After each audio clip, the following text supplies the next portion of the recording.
Hello, my spirited living lovelies. Deborah Roth here, and excited to be back with another installation of my Inner Goddess Team series that I've been doing since August of 2020. Kind of blows me away. And it's all about, and when this is posted on YouTube on Thursdays, there's a little button on the video that has an eye on it, and if you click on that, it'll tell you why I'm so passionate about bringing these goddesses from around the world to our awareness, and the archetypes and the symbolism and the mythology surrounding them just always fascinates me and really reflects my passion for reclaiming in ourselves, in our civilization, the qualities of the divine feminine, of compassion and honoring our intuition and our emotions, our bodies, our connection to nature.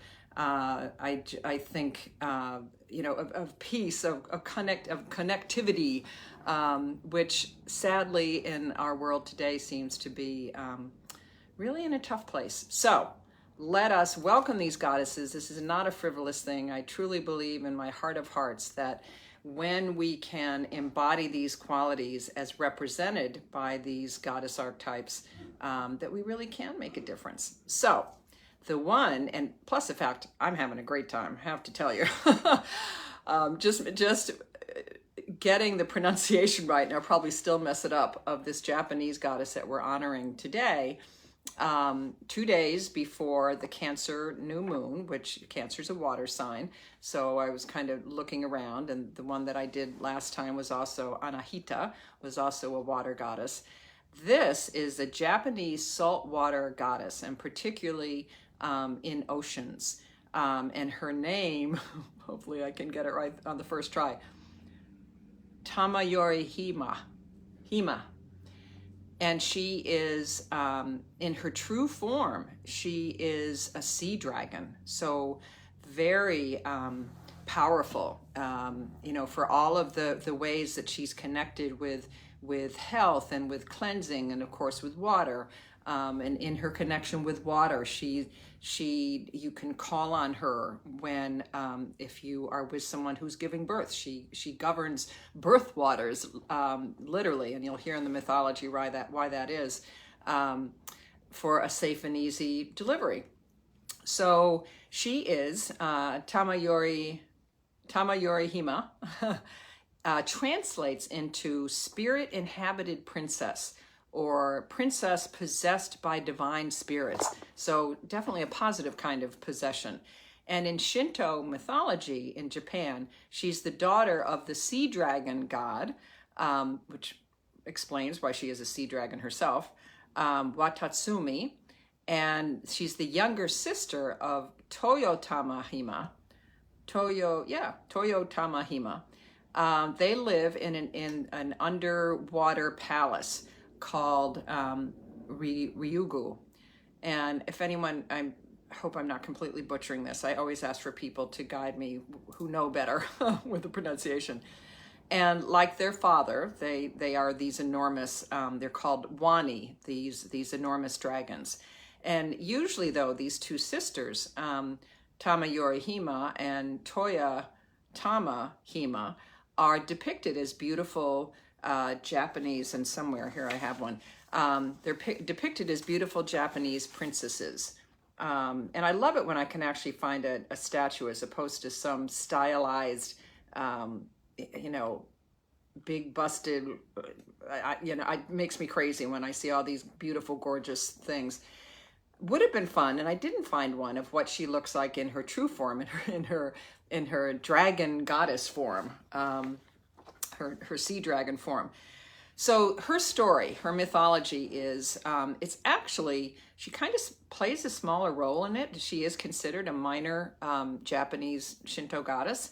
And I found more of her in the mythology of her sister, who marries a hunter from the surface world. Another place he's said to be another god, but his name is Hori. He comes from the surface world, where he descends into Ryugu, their palace, their underwater palace, to implore their father to allow him to look for a fish hook that he lost, a fish hook that belonged to his brother, that he lost in the ocean. And there's a whole myth that I won't get into about the struggles and the competition that he has with his brother, and what happens with all that. Suffice it to say that when he is under the water, he meets Tamayori Hima's sister, the Toyo Tama Hima, and they fall passionately in love with each other. He takes her up to the surface where she's happy to be, but all in her, in her human form. And while they are up on the surface, she gives birth, and her sister, who we're talking about this week, Tamayori Hima, is there to assist her with her birth. She asks her husband Hori not to be present, because she doesn't want him to see her in her true form, which could very likely happen when she's in labor. He, however, curiosity takes over, and he takes a peek, and he sees her in her true form. And her form is this enormous, long sea dragon.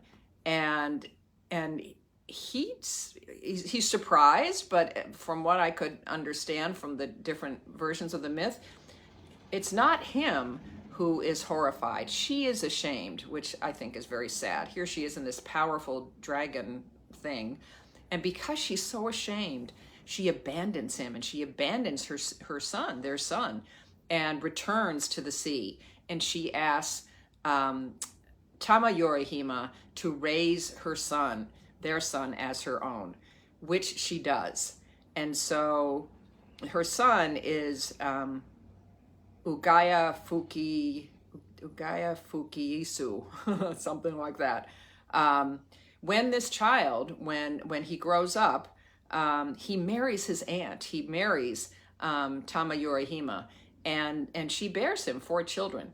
What makes this very significant and apparently very noteworthy in Shinto mythology is that the youngest of these children becomes the first emperor of Japan, Emperor Jimmu, and establishes this divine lineage into the Japanese, because his mother, this emperor, his mother is a goddess.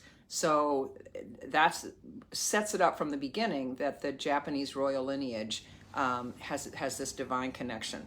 And that's where the priestess possessed by divine spirits, which is the meaning of Tamayori Hima's name, where that comes from. Now, from my perspective, I would say she's a wonderful one, archetypally speaking, symbolically speaking, to call on when you want to raise up your inner dragon for your own defense, for the defense of others, like a she-bear. I didn't hear any of that, didn't read any of that in the different versions of the mythology that I found. Instead, she's acknowledged, as I said early on, to be connected with water. So any sort of cleansing, purifying with water sort of ritual. And children, because she was there at the birth of her nephew, and who later became her husband. And she is considered a protector of delivery, of birth. Now, Patricia Telescu, who I love, she's got, I don't think I have it, I'll flash it at you. I don't think I have it sitting here. Oh yeah, I do. Has this wonderful book, 365 Goddesses, that I love. And it's a lot to come up with a different goddess for every day of the year. And so sometimes I don't like how she's combined things.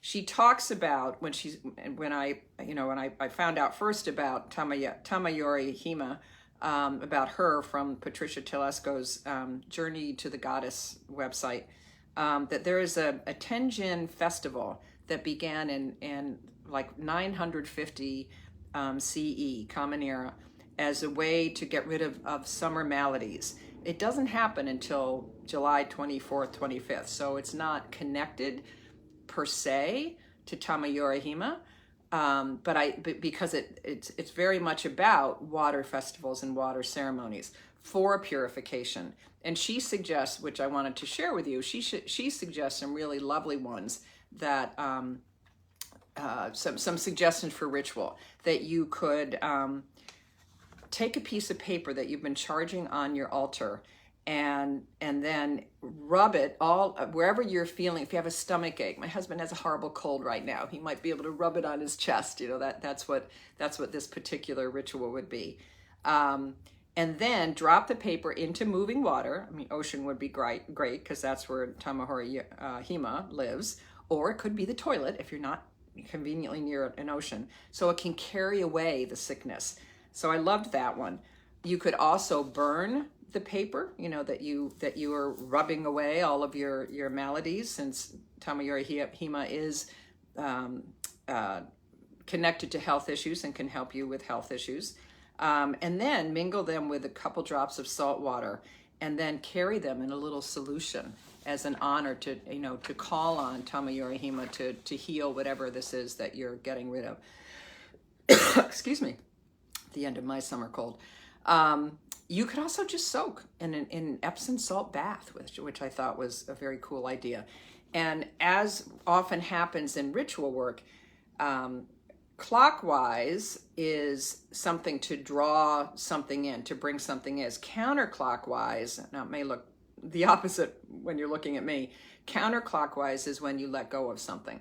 So you can bring in good health and whatever healing you need for your malady, and you can let go of whatever whatever it is, whatever is attached to it.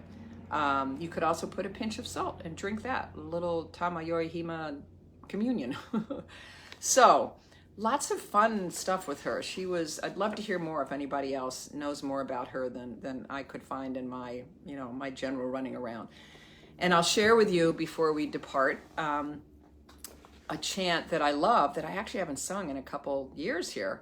One of my water chants, and it goes like this, perfect for Tamahori Hima. I'm getting pretty good at that, because she is an ocean goddess, and this is very much about the ocean. I am the ocean, and the ocean is me. I am the goddess, and I am the sea. Everything opens when I open me. Everything opens when I open me. Little low, take it up half a step. I am the ocean, and the ocean is me. I am the goddess, and I am the sea. Everything opens when I open me. Everything opens when I open me. So go off into, we've just passed the solstice, the summer solstice. We're moving towards the new moon in Cancer. Even if you're watching this not near either of those events, definitely call in Tamahori Hima's energy to help you cleanse and do some beautiful water purification and healing. Or the one that I really love is the one that I came up with. Call on her when you want to unleash your own inner dragon to fight for justice for yourself or especially in the world right now, in the rest of the world. Thanks so much for joining me. See you next time.